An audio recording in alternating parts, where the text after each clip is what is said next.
They called it neighborhood watch, but for him, it was anything but protection.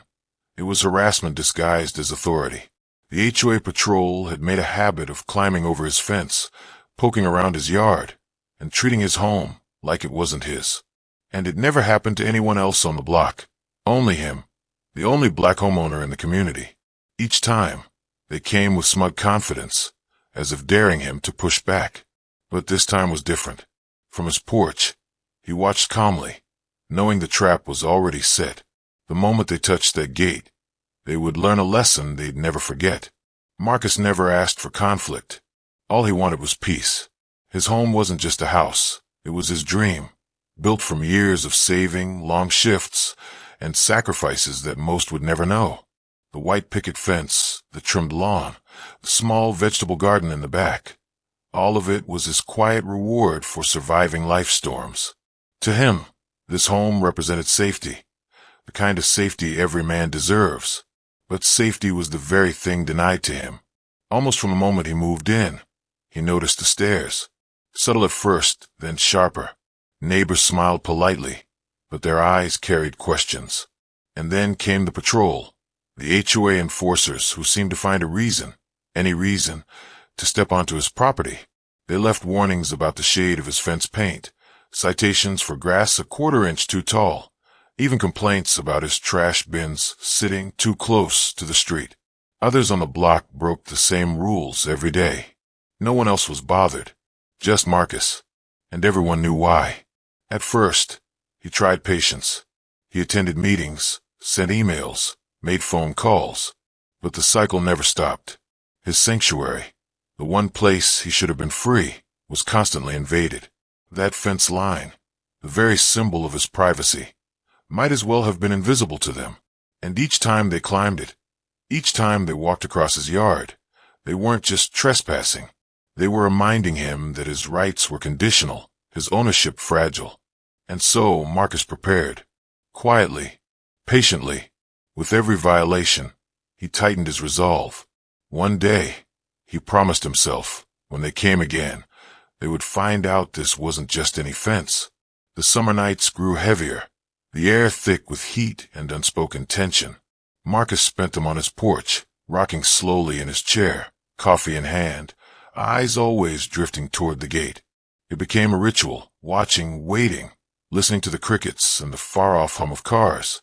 He never said it aloud, but he knew they'd return. They always did.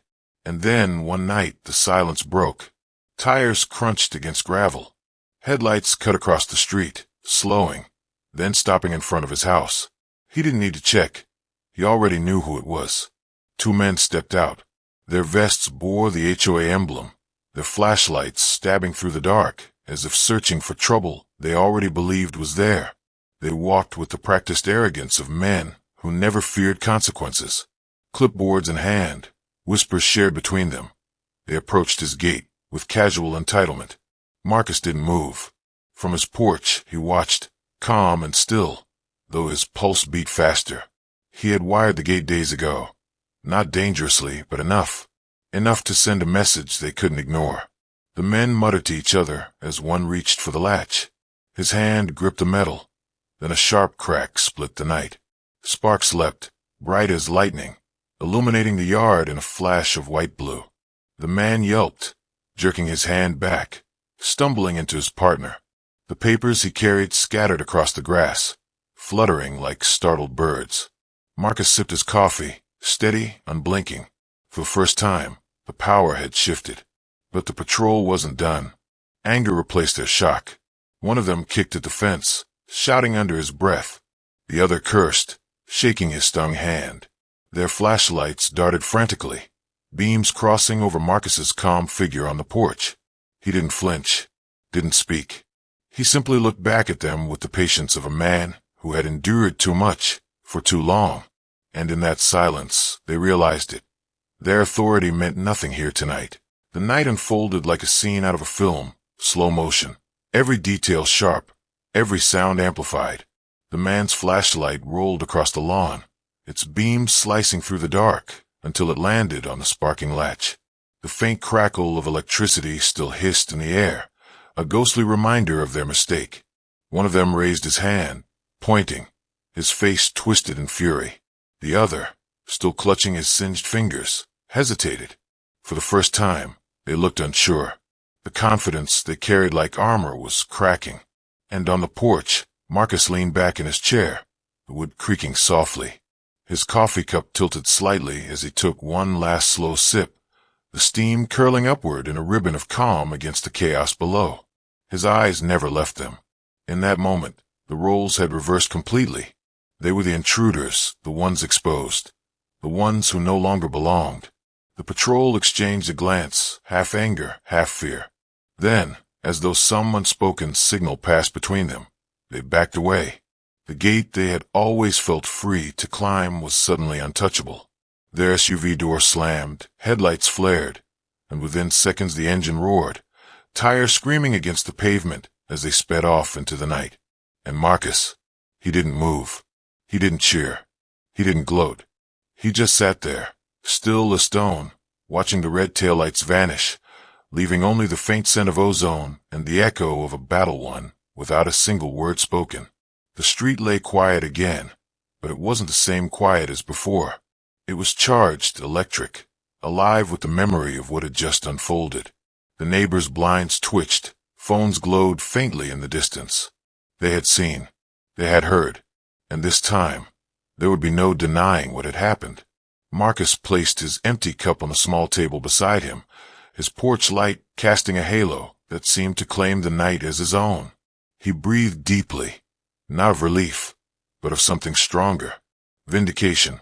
For once, the trespassers had been pushed back, but as he sat there, he knew it wasn't just about him. It was about every line crossed, every fence climbed, every unspoken reminder that some lives were always under surveillance, always under suspicion. His gate had sparked, yes, but the real electricity was in the message it carried, enough. Somewhere down the street, the faint wail of sirens grew louder, a reminder that retaliation might come. But Marcus didn't flinch. He had drawn his line, and he had defended it. And for one night, at least, the balance had shifted. If this were a film, the camera would linger on his face, calm, resolute, shadow and light playing across his features.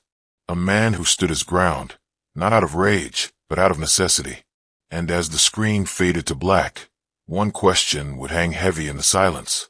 How many fences must a man defend before his dignity is respected? If you believe stories like this matter, if you believe voices like Marcus's deserve to be heard, share this story. Reflect on it. Talk about it. Because silence only feeds the cycle. Tonight, Marcus's gate sparked. But what the world truly needs is change.